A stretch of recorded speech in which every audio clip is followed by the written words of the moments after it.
Amém. Louvado seja o nome do Senhor.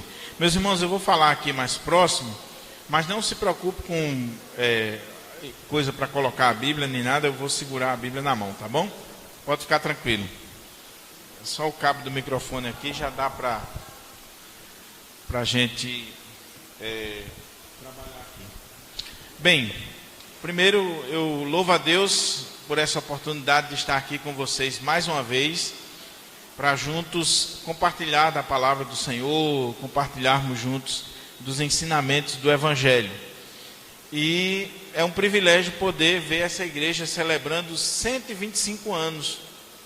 São 125 anos, não são 125 dias, são 125 anos, uma das igrejas históricas do nosso país, e louvado seja o nome do Senhor por isso. Ontem à noite nós falamos sobre o Salmo 117, com a tônica do louvor, do evangelismo, da obra missionária. E agora pela manhã eu senti no coração a direção de nós conversarmos um pouco sobre comunhão, acolhimento, sobre como a igreja deve se comportar no sentido de acolher não só pastores, lideranças, mas aqueles que chegam na comunidade. A igreja deve acolher da melhor maneira possível. E eu gostaria de falar sobre esse assunto aqui. É claro que é um assunto que nós vamos ver que é extremamente atual. Você é uma benção, meu irmão. Ok, obrigado. É um assunto extremamente atual, porque hoje as igrejas sofrem com isso. Essa questão do acolhimento, da comunhão. E nós vamos ver aqui que tem algumas razões para isso. Nós vamos tomar como base a terceira carta de João. Queria que você abrisse a sua Bíblia na terceira carta de João. E nós vamos, à luz dessa carta, estar pensando sobre esse tema de uma igreja acolhedora, uma igreja que preza pela comunhão.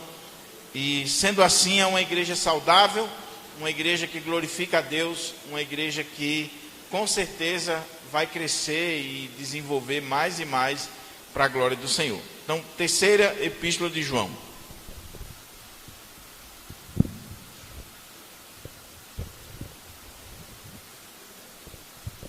Terceira epístola de João. Diz assim: o presbítero ao amado Gaio, a quem eu amo na verdade. Amado, acima de tudo faço votos por tua prosperidade e saúde, assim como é próspera a tua alma, pois fiquei sobremodo alegre pela vinda de irmãos e pelo seu testemunho da tua verdade, como tu andas na verdade. Não tenho maior alegria do que esta, a de ouvir que meus filhos andam na verdade. Amado, procedes fielmente naquilo que praticas para com os irmãos, e isto fazes mesmo quando são estrangeiros, os quais perante a igreja deram testemunho do teu amor. Bem farás encaminhando-os em sua jornada por modo digno de Deus. Por causa do nome foi que saíram, nada recebendo dos gentios. Portanto, devemos acolher esses irmãos para nos tornarmos cooperadores da verdade. Escrevi alguma coisa à igreja, mas Diótrefes, que gosta de exercer a primazia entre eles, não nos dá acolhida. Por isso, se eu for aí, far-lhe-ei lembrar das suas obras, ou as obras que pratica, proferindo contra nós palavras maliciosas. E, não satisfeito com estas coisas, nem ele mesmo acolhe os irmãos, como impede os que querem recebê-los e os expulsa da igreja. Amado, não imites o que é mau, senão o que é bom. Aquele que pratica o bem procede de Deus, aquele que pratica o mal jamais viu a Deus. Quanto a Demétrio, todos lhe dão testemunho, até a própria verdade, e nós também damos testemunho, e sabes que o nosso testemunho é verdadeiro. Muitas coisas tinha que te escrever, Todavia não quis fazê-lo com tinta e pena, pois em breve espero ver-te. Então conversaremos de viva voz. A paz seja contigo. Os amigos te saúdam. Saúda os amigos, nome por nome. Vamos orar ao Senhor. Vamos pedir ao Senhor que nos abençoe nessa manhã, abrindo a porta à palavra, e que a gente possa ser instruído pela palavra de Deus. Curva a sua fronte, por favor, e ore ao Senhor. Pai querido, louvado e engrandecido seja o teu nome. Senhor, que privilégio nós temos de estarmos aqui reunidos como igreja, como povo do Senhor, para te adorar na beleza da tua santidade, para desfrutar da comunhão contigo, com os nossos irmãos e aprendermos mais da tua palavra. Que o Senhor possa falar agora ao nosso coração de uma forma toda especial, em nome de Jesus. Amém. Amém. Meus irmãos, uma das marcas primordiais da Igreja de Deus ao longo dos séculos é o acolhimento. É a forma como a igreja acolhe. E acolhe não só lideranças, como nós vamos ver aqui, mas acolhe todos aqueles que precisam do acolhimento. Quando a gente olha para a história da igreja, nós vemos que a igreja primitiva, por exemplo, acolhia as crianças desamparadas, os mendigos, os pobres, os indigentes.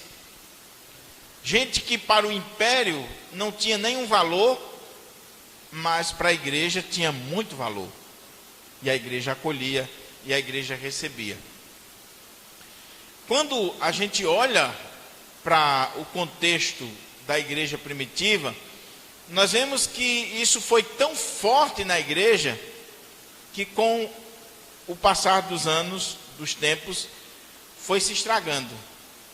Porque às vezes a coisa começa tão boa, mas depois vai se estragando. Por exemplo, existe um documento do 2º século que alguns atribuem aos apóstolos, mas há uma discussão muito grande se de fato tem ligação com os apóstolos ou não, que é chamado Didaquê, que é o catecismo dos primeiros cristãos. É um livretinho, inclusive existe ele publicado em português pela editora Paulo, você pode comprar, um livretinho fininho, que vai mostrar como era a vida, a prática, os costumes da igreja ali no final do 1º século e no 2º século.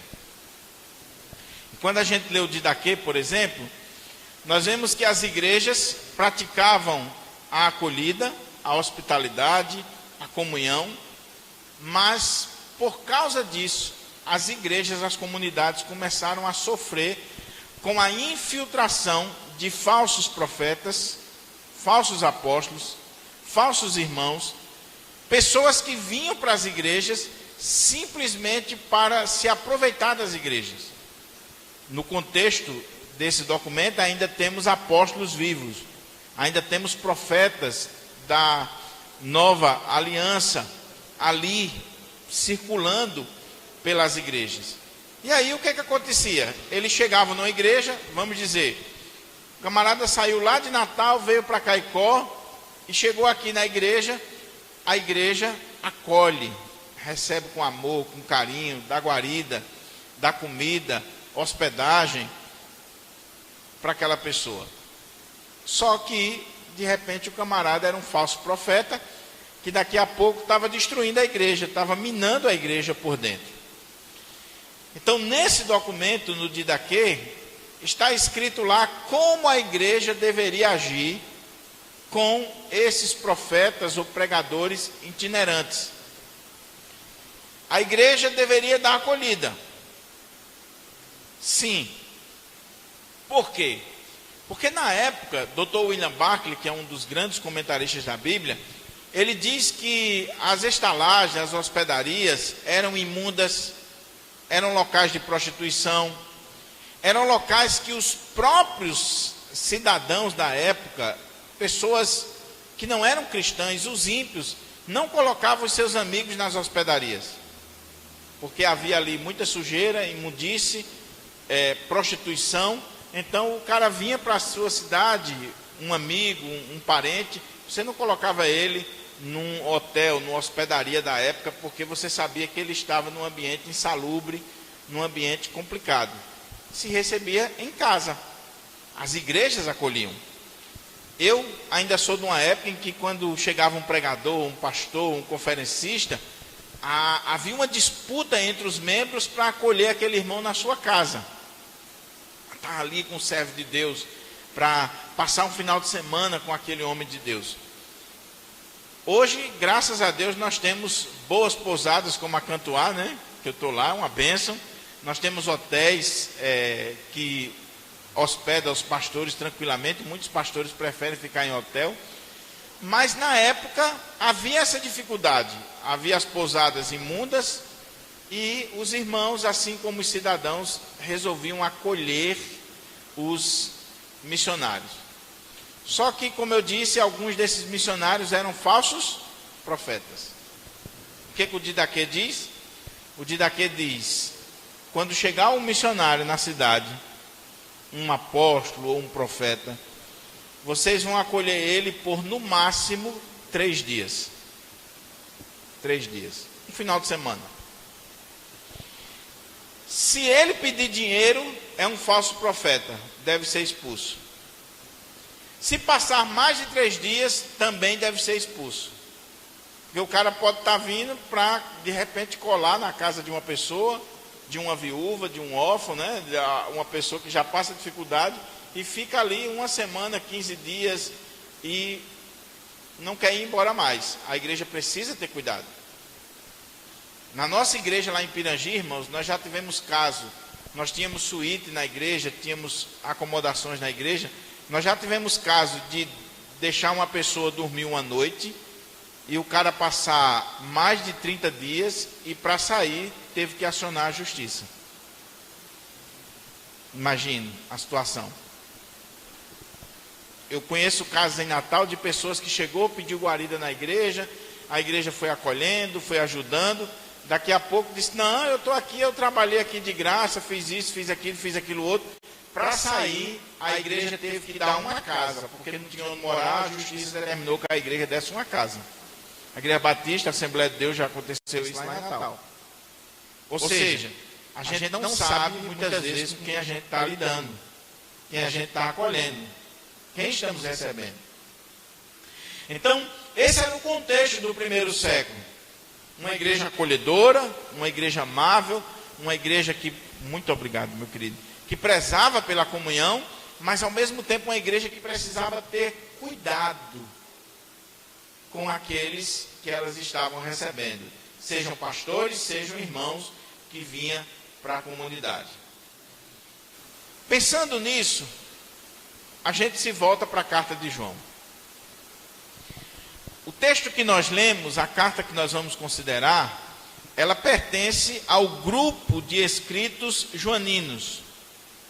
Nós temos o apóstolo João, e nós cremos que foi João que escreveu, muito embora exista uma discussão aqui, à medida que eu for expondo o texto eu vou tratar mais sobre isso, mas nós cremos, nós que somos ortodoxos, reformados, nós cremos que quem escreveu essa carta foi João, o apóstolo João. E João escreveu o Evangelho, a primeira carta, a segunda, a terceira e o livro de Apocalipse. Ele escreveu esses textos. Como cremos que foi João que escreveu, João escreveu essas cartas, ele é o último apóstolo, ele escreveu essa carta já no finalzinho, no apagar das luzes do primeiro século. Então nós estamos diante do último escrito inspirado da Bíblia. A última carta, os últimos textos, as últimas palavras dos apóstolos, inspiradas por Deus. Só aqui já deve nos levar a pensar e refletir. João escreve de Éfeso. Não sabemos para quem ele escreveu, o contexto da igreja. Por quê? Porque ele não diz. Na segunda carta ele fala de uma senhora eleita, que não é uma pessoa, uma mulher, uma irmã da igreja. Senhora eleita ali é uma forma dele falar da igreja, pelo menos é essa a interpretação mais comum que nós seguimos, os reformados. E aqui ele está se dirigindo a um irmão da igreja chamado Gaio, que alguns estudiosos dizem que poderia ser o pastor ou um presbítero, uma liderança daquela igreja. E ele escreve para essa comunidade, que a gente não sabe onde é, mas é no contexto da Ásia, com certeza, porque estava acontecendo um problema ali naquela igreja onde Gaio era líder, ali naquela comunidade. O que estava acontecendo? João, como apóstolo, estando lá em Éfeso, ele, como o último dos apóstolos, ele tinha uma autoridade sobre as igrejas da época, por ser um apóstolo. E João enviava, de vez em quando, missionários para as igrejas, a levar o evangelho, pregar a palavra. De repente, João envia missionários para essa igreja aqui, onde tem ali Gaio, um irmão chamado Diótrefes e outro chamado Demétrio. E naquela igreja desses irmãos estava tendo um problema. Qual é o problema? Aquela igreja estava deixando de ser uma igreja acolhedora, uma igreja de comunhão, uma igreja receptiva. Havia ali naquela igreja um irmão chamado Diótrefes, que gostava da primazia, do primeiro lugar, de ser o centro das atenções. E esse irmão, alguns até chegam a dizer que poderia ser o pastor da igreja, pela autoridade que está sendo demonstrada aqui, ou um presbítero de muita influência naquela igreja. Esse irmão, ele não só negava a autoridade de João, não respeitava João, a ponto de João mandar uma carta para a igreja e ele arquivar a carta lá, esconder a carta, não ligar para a carta. Falava mal de João, não respeitava o apóstolo João, e ele dizia: aqui na igreja só eu. Aqui na igreja eu sou o presbítero, eu sou o pastor, ou eu sou a irmã fulana de tal, ou o irmão fulano de tal. Aqui na igreja só eu. Eu tenho a primazia e vou continuar tendo a primazia, e quem chegar aqui tem que se amoldar ao que eu quero, ou então cai fora daqui, vai embora. E aí João escreve exatamente para tratar sobre esse problema. Nós vemos aqui uma carta extremamente atual, extremamente importante. Eu ministrei essa mensagem na nossa igreja alguns domingos atrás, porque eu entendo, meus irmãos, que as nossas igrejas hoje estão sofrendo, porque dentro dela nós temos esses três tipos de pessoas. Nós temos Gaio, que a gente vai ver que é uma bênção, e se você quer colocar o nome no menino, vai ter menino, bota Gaio, porque o nome do menino pode até não ser bonitinho, mas o rapaz é uma figura boa, Gaio. Agora, Diótrefes, esqueça. Demétrio também é uma pessoa boa, mas Diótrefes a gente vai ver aqui que é um miserável, e que a gente precisa ter cuidado. E graças a Deus que não veio nenhum Diótrefes aqui hoje, esse não veio. Eu tenho um colega pastor da Assembleia de Deus, que quando a gente vai pregar assim um sermão duro, ou uma palavra mais pastoral, aí ele diz: graças a Deus que esse irmão não veio hoje aqui. Né? Graças a Deus. Mas o que eu quero chamar a sua atenção é que toda igreja tem esses três tipos de pessoas aqui, que nós vamos ver. O que nós vamos fazer com elas, aí é outra história. Mas, querendo ou não, toda igreja tem esses três tipos de pessoas. Tem um Gaio, que é bênção. Tem um Diótrefes, que dá trabalho. E tem um Demétrio, que é um exemplo de vida para a comunidade. Então, e quando a igreja dá ênfase àqueles que são Gaios, aqueles que são pessoas boas, essa igreja tem tudo para crescer, para desenvolver, para ser uma igreja saudável. Quando ela dá ênfase ao diótrefe, quando o diótrefe prevalece, essa igreja tem tudo para, em questão de décadas, ou menos de uma década, fechar as portas. Porque não tem quem aguente diótrefes. Não tem quem aguente aquela pessoa que ela tem que ser o centro, ela tem que ter a primazia, ela tem que ser lembrada, tem que ser honrada. Não tem quem aguente esse tipo de gente na igreja. Ela vai destruir a igreja. Ela vai destruir a comunidade. Mas antes da gente entrar no texto, eu ainda queria dizer outra coisa, já que nós estamos num estudo. Irmão, eu sei que quando a gente fala sobre um assunto desse, a gente diz assim, aqui na nossa igreja tem esse problema. Lá em Pirangi não tem não. Ou na igreja vizinha. Então deixa eu contar uma historinha para você entender que isso aqui é um problema de toda e qualquer igreja. Seja Pirangi, seja Caicó, seja Currais Novos, toda igreja é assim. Então, se depois desse estudo aqui você pensar em sair da igreja de Caicó, você está completamente errado. Você deve continuar aqui. Você deve continuar na igreja e lutar pela igreja, e amar a igreja e ser um gaio na igreja do Senhor. Conta-se que um seminarista católico, a história de um seminarista católico,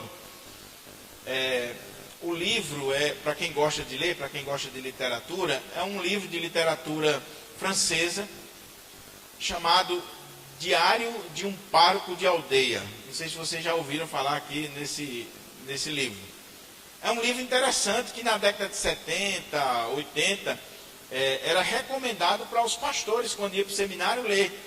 Que apesar de contar a história de um sacerdote católico, é algo que nos diz respeito, o dia a dia de uma igreja, de uma comunidade.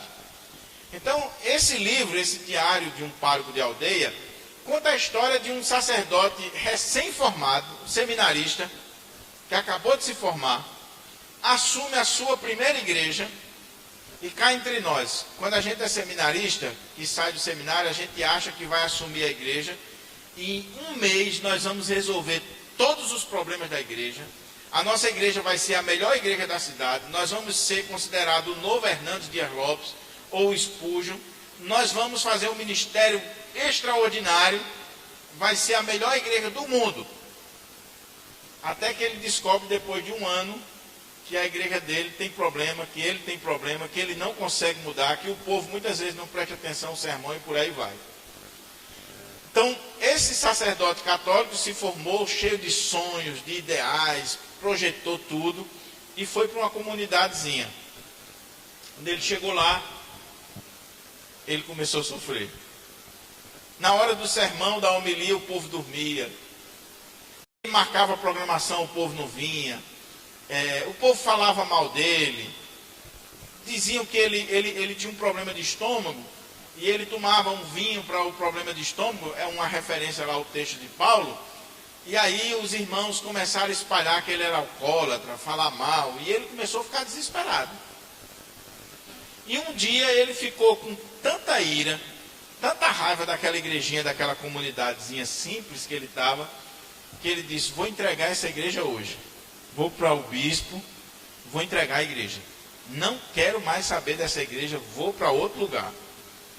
E aí ele foi para a diocese falar com o bispo, e quando chegou lá, ele contou a história.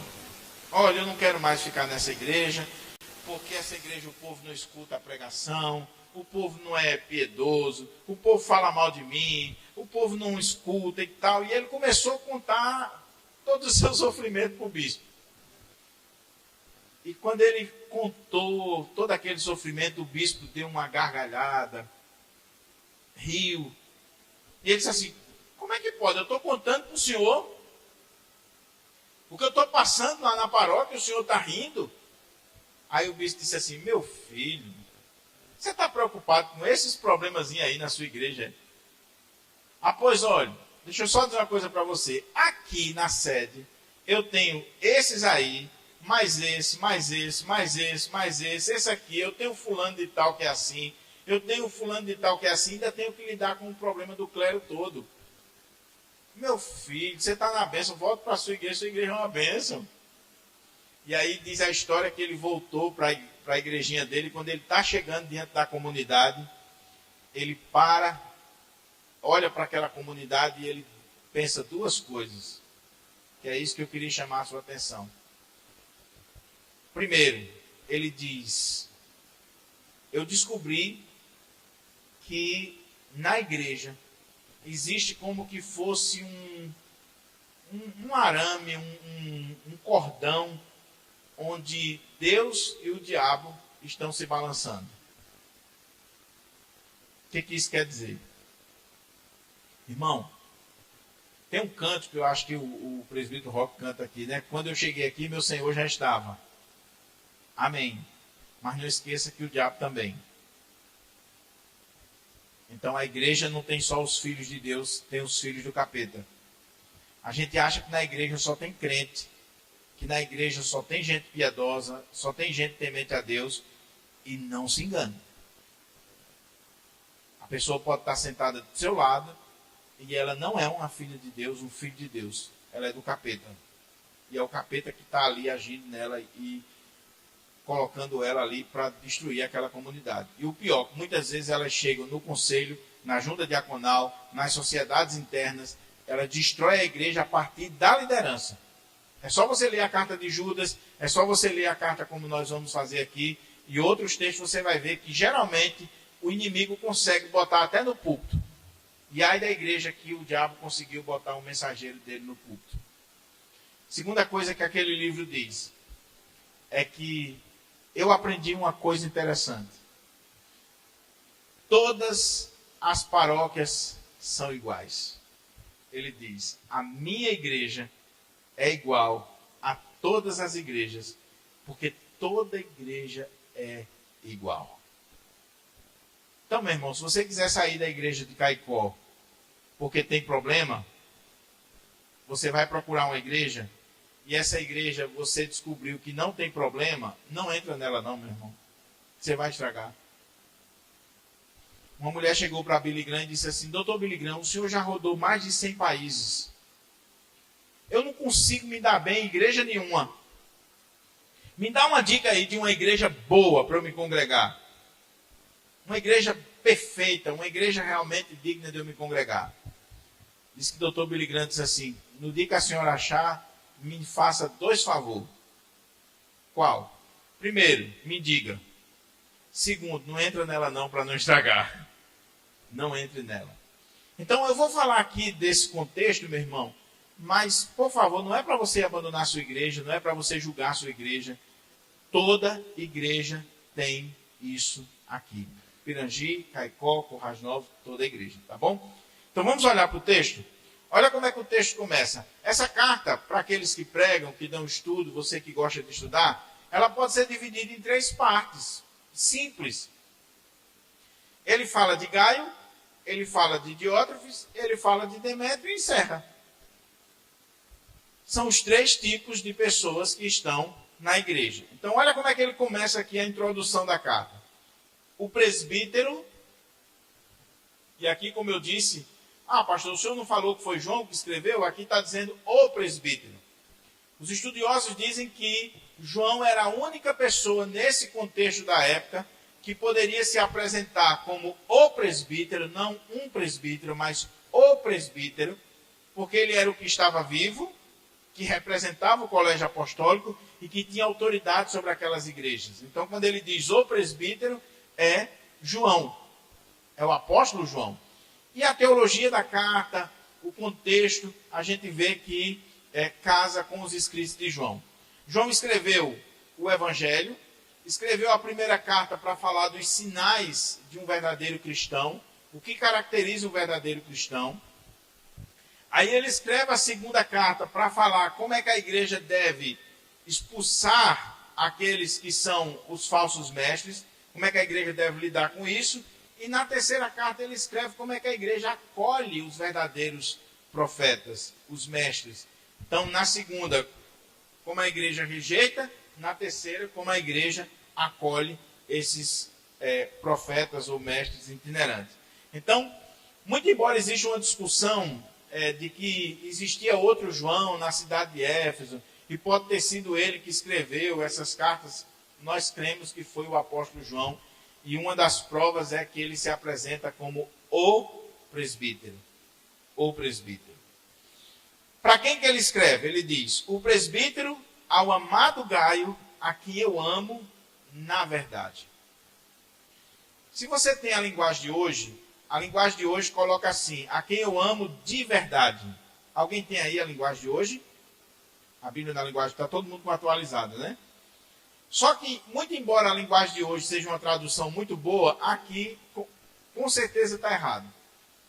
Porque o que João está dizendo aqui, pelo contexto da primeira carta, da segunda e agora da terceira, que essas duas cartas são um resumo da primeira, o que João está falando aqui é que ele ama Gaio, não de verdade, como uma relação de amizade pura e simplesmente, ou de uma comunhão social, de um contexto social.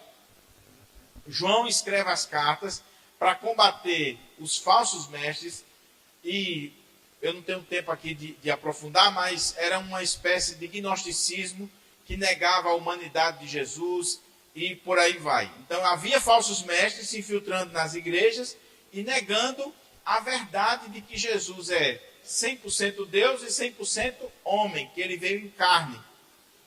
E João vai escrever para defender a verdade do Evangelho. E João vai defender aqui que não existe comunhão que não seja na verdade. Então ele não está falando aqui: olha, eu amo você de verdade. Não. Ele está dizendo assim: Gaio, você é amado por mim e eu lhe amo porque nós estamos na verdade do Evangelho.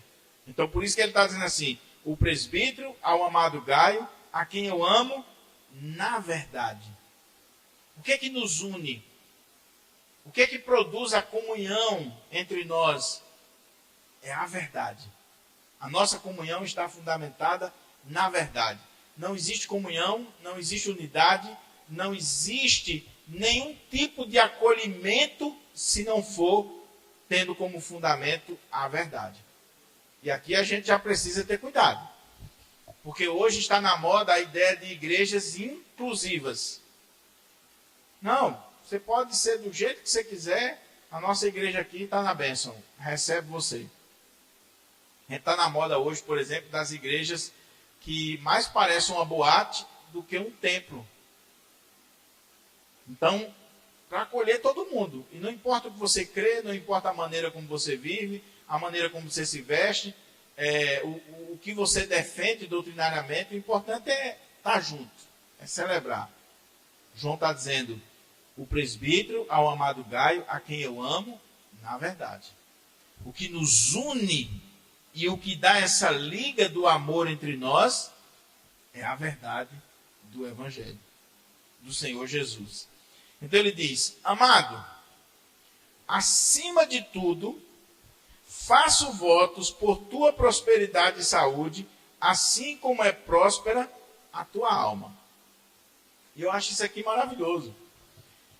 Porque nós temos um problema sério na igreja tradicional, sobretudo nas igrejas presbiterianas, aquelas mais tradicionais, que no afã de combater a teologia da prosperidade, tem que combater, que é uma heresia perigosa, nós quase que caímos no outro extremo. Qual é o outro extremo? De celebrar a pobreza. E de achar que quanto mais pobre, mais piedoso, mais crente, principalmente se for pastor ou líder. Quando eu preguei esse sermão lá na igreja, eu citei um exemplo de um irmão da nossa igreja. Hoje ele não está mais lá, ele está fora. Um dia ele chegou para mim e disse assim: pastor, eu tenho uma visão assim comigo. Qual? Pastor tem que sofrer. Pastor, pregador tem que sofrer. Eu digo: e é miserável. Por que o pastor tem que sofrer? Não, porque ele é um servo de Deus, ele prega, e você não é não? E aí eu disse para aquele irmão: por que você pode ter um carro novo e o pastor não pode? Por que você pode morar num apartamento de cobertura e o pastor não? Por que seus filhos podem estudar numa escola particular, na melhor escola da cidade, e o pastor não? Por que você pode ter um bom salário e o pastor não? Nós temos a ideia de que prosperidade é pecado. Que prosperidade vai fazer você se desviar. E aí, olha o que João está dizendo aqui para Gaio. Amado, eu faço votos, acima de tudo, por tua prosperidade e saúde. E saúde. Irmão, cá entre nós, quem aqui já orou para Deus dar prosperidade a outro? A gente faz isso? Ó, Senhor, abençoa o irmão fulano, dá prosperidade a ele, Senhor. Ajuda ele, dá bem-estar para ele, dá saúde. Abençoa ele. Já viu alguém pedindo oração assim, ou orando assim? Nós temos uma dificuldade muito grande de celebrar a prosperidade do outro e de querer a prosperidade do outro. Agora, veja que João está dizendo assim, eu faço votos por tua prosperidade e saúde. Porque não adianta você ser próspero e não ter saúde para desfrutar. Tem que ter as duas coisas. Mas veja como João aprofunda. Assim como é próspera a tua alma. Não inverta as coisas. Tem gente que é próspera financeiramente. Tem gente que é saudável no corpo. Tem saúde para dar e vender. Mas não é próspera na alma. E a gente precisa ser próspero na alma. Meu irmão, não é pecado você ser o empresário mais rico dessa cidade, você ser uma pessoa bem-sucedida. Agora, eu pergunto, e sua alma é bem-sucedida? Seu coração é piedoso? É próspero diante de Deus? Você é um homem de Deus de verdade, que lê a Bíblia, que ora, que tem comunhão com Deus, que tem comunhão com a igreja, que investe na obra de Deus, que é o que a gente vai ver aqui. Você é alguém realmente próspero no seu coração, na sua alma? Porque se você for, aí nós vamos orar agora para Deus lhe dar riqueza, para Deus lhe dar bem-estar, Deus lhe dar prosperidade, Deus lhe dar saúde. Mas se você não for próspero na sua alma, é bom que a igreja ore para Deus mandar prova na sua vida. Para você ser mais crente, mais piedoso, mais consagrado. Um homem de oração. Sabe por quê, irmãos? Porque um rico que não é piedoso, que não é crente, ele é um problema na igreja. Ele é um problema. Pode ter certeza disso. Gregório Magno, que foi um dos grandes líderes na história da igreja, ele escreveu um livro que durante 1000 anos serviu de regra pastoral para as lideranças. Isso no contexto antes da reforma. E Gregório, ele escreveu esse livro chamado Regra Pastoral. Pertence à coleção da Patrística, onde ele estabelece ali regras do pastoreio. E uma das regras que ele diz lá é o seguinte, é que o rico na igreja, ele tem que ser tratado com muito rigor.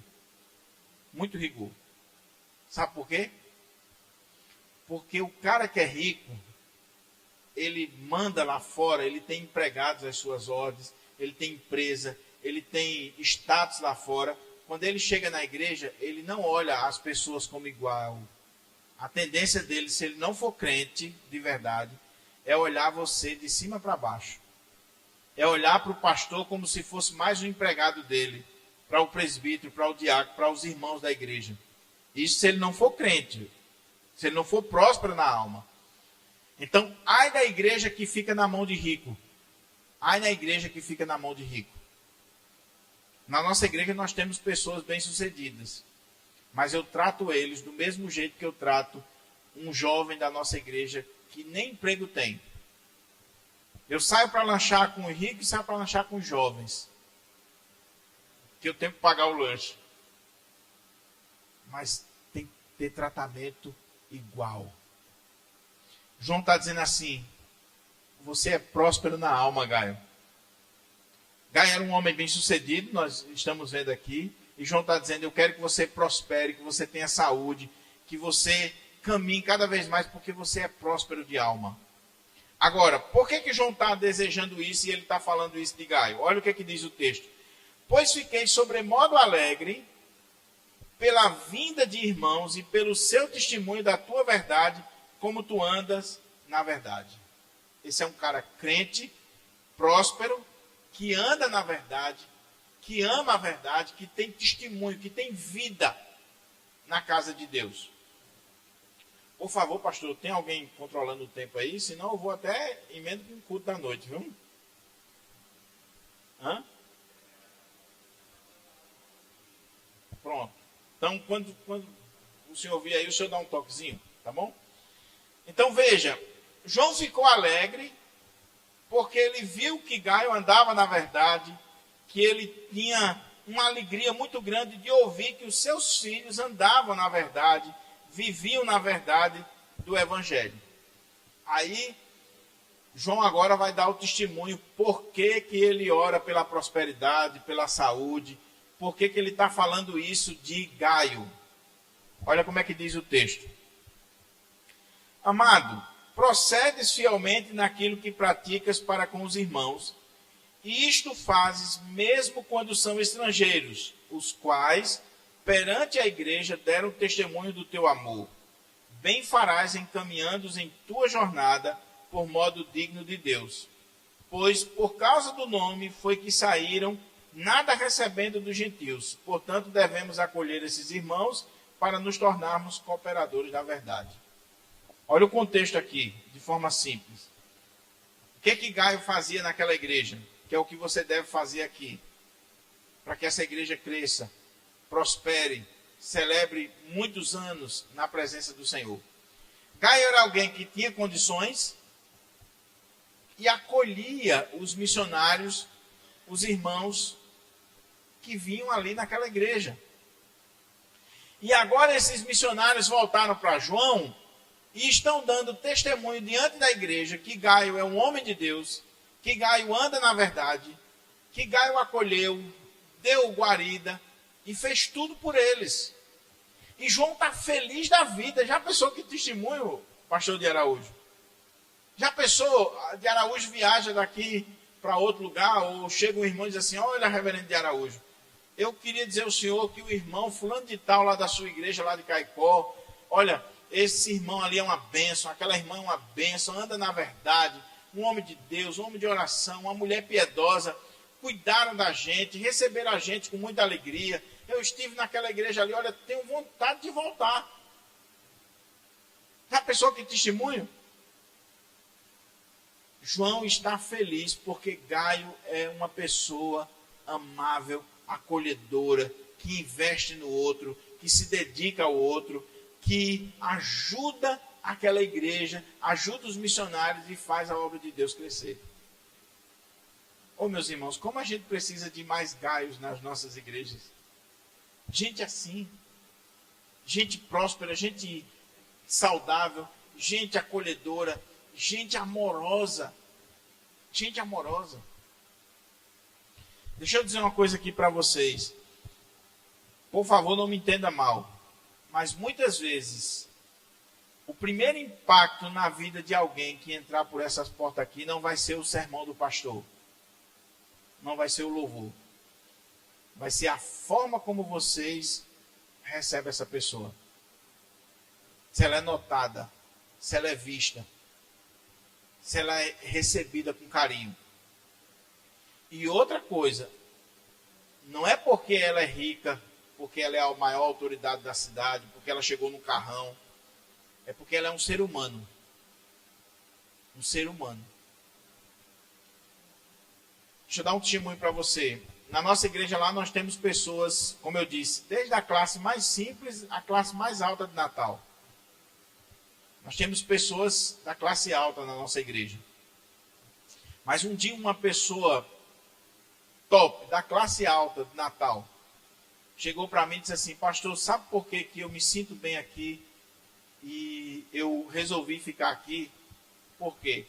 Porque aqui eu não fui recebido por causa do meu cargo, do meu nome. Aqui eu fui recebido como um ser humano. E essa pessoa disse assim, eu já deixei de ir numa igreja, porque eu cheguei na igreja o tratamento foi um. Quando descobriram que eu era fulano de tal ou fulana de tal, o tratamento foi outro. E aí eu disse, nunca mais eu piso aqui. Porque eu quero ser recebido por quem eu sou, não pelo que eu tenho, não por causa do meu emprego, do meu cargo. Então a gente precisa receber a pessoa da forma mais digna possível. Pode ser o irmão mais simples, a pessoa mais simples. Acolha, receba, invista. O rico também. Porque também a gente tem aquela ideia, não, é rico, é corrupto. Não, tem que receber todos com dignidade. E era isso que Gaio fazia. Acolhia os irmãos, acolhia os pastores, acolhia os missionários, acolhia as pessoas. Aí eu pergunto, você é um Gaio? A igreja de Caicó tem pessoas assim? Segundo exemplo aqui, bem rapidinho, que é coisa ruim, então a gente tem que passar logo, né? Então, coisa ruim a gente não fica muito tempo, não. Olha o exemplo que João agora vai dar. Escrevi alguma coisa à igreja, mas Diótrefes, que gosta de exercer a primazia entre eles, não nos dá acolhida. Irmãos, João, o apóstolo João, está escrevendo para aquela igreja e tem um camarada lá chamado Diótrefes que se acha tanta coisa, se acha o buraco da bolacha creme crack. É aquele rapaz que disse assim, não quero saber da carta de João, nem dou acolhida a quem ele mandou para cá, vão embora daqui. Por quê?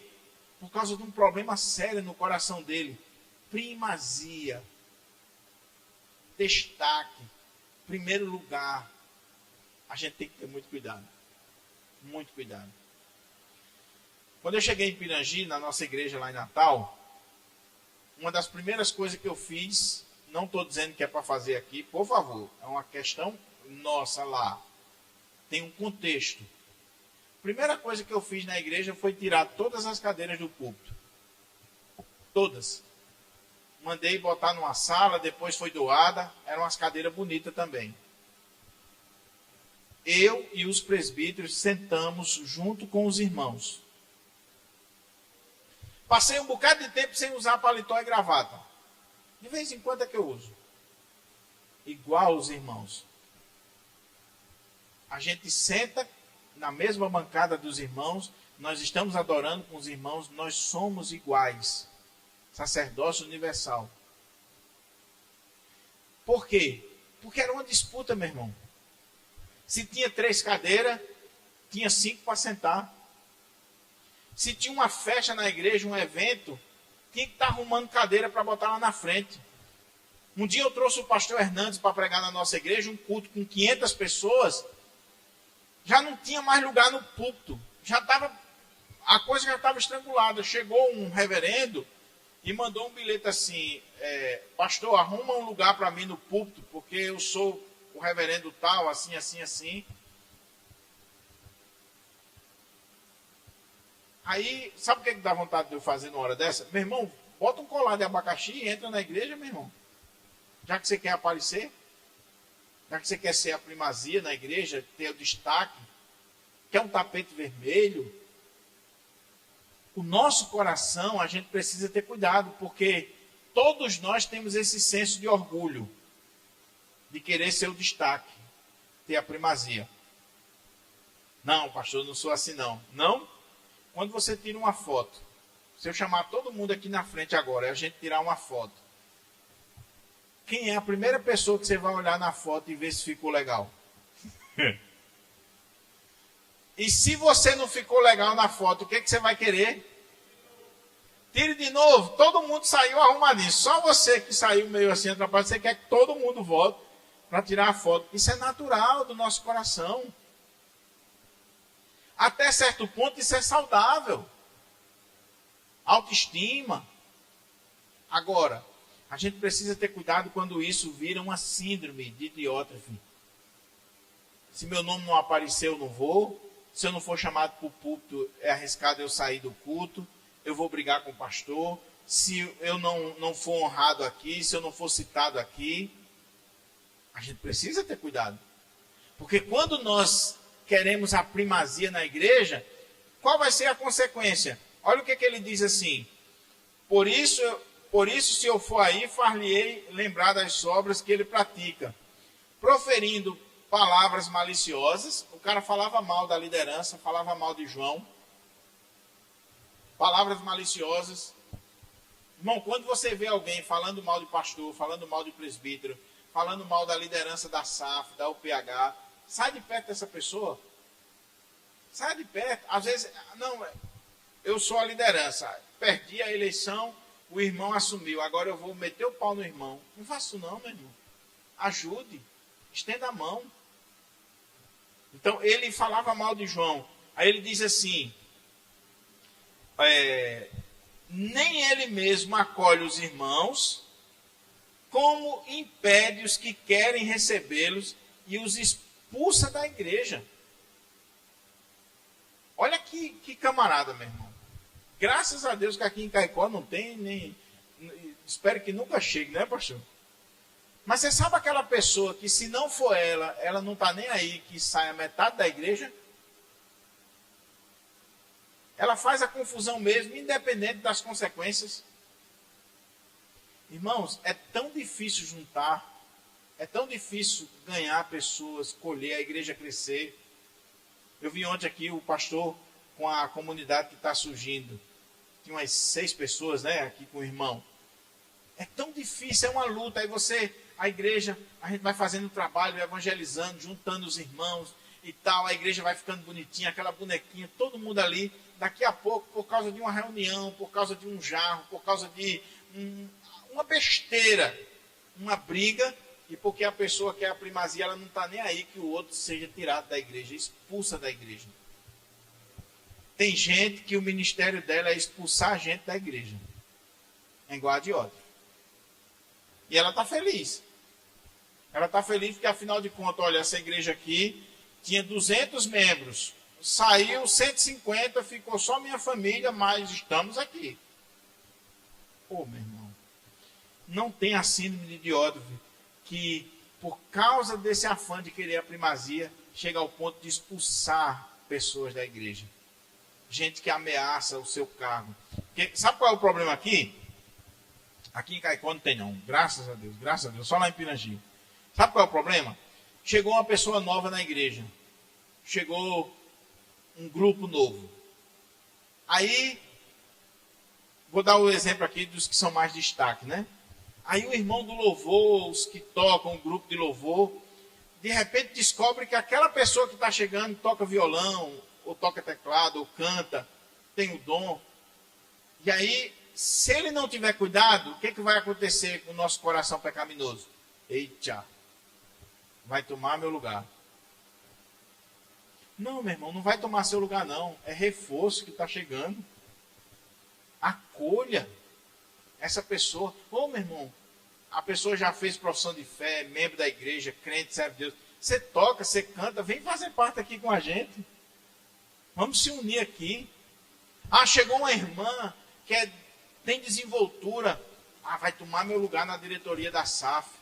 Não, minha irmã, acolhe. Acolhe essa pessoa. Acolhe essa liderança. Ninguém quer, né? Ninguém quer. Então, veja bem, cuidado com esse tipo de mentalidade de expulsar as pessoas da igreja porque quer o primeiro lugar. O primeiro lugar. Aí João diz, olha, não imites, amado, não imite o que é mal. Ele está falando de quem? De Diótrefes. Não imite o que é mal, senão o que é bom. Aquele que pratica o bem procede de Deus, aquele que pratica o mal jamais viu a Deus. Está claro aqui ou que é legenda? Ele está dizendo que Diótrefes não procede de Deus. É um filho do capeta que está na igreja para destruir a igreja. Por quê? Porque quer ser o centro, quer ser o primeiro. Ele diz, não imites o que é mal. Não imites. Imita o bom. Aí, qual é a aplicação aqui? Bem simples. Irmão, se espelhe na igreja, naquelas pessoas que trabalham, naquelas pessoas que são piedosas, naquelas pessoas que dão realmente o melhor de si na casa do Senhor, que investe na casa do Senhor. Às vezes a gente se espelha no que é ruim, no que não vem para os cultos, no que fala mal da liderança, no que não quer saber de nada na igreja. E é esse que a gente está dando ouvido e se espelhando. Não, se espelhe no que trabalha. Se espelhe naquele presbítero que é exemplo, naquele diácono que é exemplo, naquela irmã que é um exemplo. Se espelhe naquela liderança que está fazendo a obra na casa do Senhor. Se espelhe, cole com essa pessoa. Irmãos, tem tanta gente boa na igreja. É porque às vezes a gente só vê diótrefes, mas tem gaios na igreja. Tem gente amada, tem gente trabalhadora, tem gente que dá o sangue, suor, lágrimas na casa do Senhor. Toda igreja tem. Toda igreja tem. Eu tenho lá na nossa igreja alguns irmãos que, meu Deus do céu, só a misericórdia do papai, porque corada num murozinho baixo lá no estacionamento e esse muro caiu. Ele passou o dia lá trabalhando, resolvendo lá. Não recebe um centavo da igreja, mas está lá todo dia fazendo a obra de Deus. É porque ele é desocupado? Não, trabalha, é chefe de uma empresa. Mas ele sai, vai direto para lá. Eu tenho outros irmãos na igreja assim. Eu tenho gente que, meu Deus, diz assim, como é que essa pessoa consegue? Gente ocupada, gente que trabalha, gente que tem muitas ocupações no dia a dia, mas encontra tempo para a igreja, para estar na casa do Senhor. Eu tenho uma irmã na nossa igreja que ela é dona de uma padaria. Ela vai dormir em torno de 10 horas da noite. Quando é 2 horas da manhã, 1h30 da manhã, ela está acordada para fazer tapioca, pão, essas coisas, porque 4 e pouco a padaria tem que estar aberta e ela manda alimento para outras empresas. Aquela irmã não perde um culto. Aquela irmã não perde reunião da SAF. Não é porque ela é desocupada, não. É porque ela ama a obra de Deus. Investe na obra de Deus.